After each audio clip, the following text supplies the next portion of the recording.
শেষ রাতে সেহরির সময় মহাখালীর সাততলা বস্তিতে আগুনের শতাধিক ঘর পুড়ে গেছে। সহায় সম্বলহীন মানুষেরা শূন্য হাতে ঘর ছেড়ে আশ্রয় নেয় ফাঁকা স্থানে।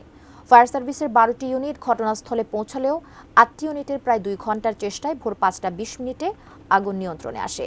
বিস্তারিত জানাচ্ছেন স্বপন আহমেদ। সিয়াম সাধনার মাসে নগরবাসী যখন সেহরির প্রস্তুতিতে ব্যস্ত, ঠিক সেই সময় অগ্নিকাণ্ডে পুড়ে ছাই মহাখালীর সাততলা বস্তির কয়েকশো ঘর। সহায় সম্বল হারিয়ে বাকরুদ্ধ সাততলা বস্তির বাসিন্দারা। অতর্কিত অগ্নিকাণ্ডে বেশিরভাগ বস্তিবাসী তাদের ঘর থেকে বের করতে পারেনি মালামাল। শূন্য হাতে জীবন নিয়ে কোনো রকম বেরিয়ে পড়েছেন তারা। 3টা বাজে আমরা শুনছি আগুন লাগছে, আমরা এর থেকে এই ফোন করতেছি, কেউ কিছু বাঁচাতে পারে না, সবাই পোলাপান লই নামিয়ে গেছে। না, আমি কিছু বাড়ি করি না, শুধু আমি একটা গামছা গাই দিয়ে আর আমার মেয়ে নিয়ে বাইরেছি। টাকা জিল কয়টা সব পড়ে গেছে, খালি হাতে ব্যাগটা নিয়ে বাড়ে।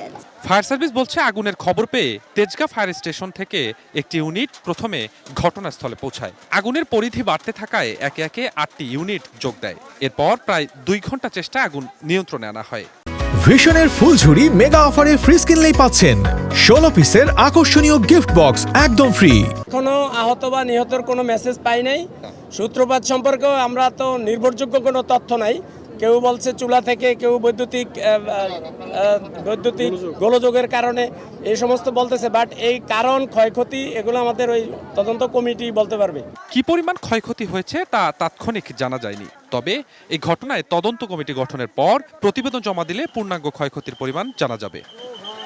স্বপন আহমেদ, এটি নিউজ, ঢাকা।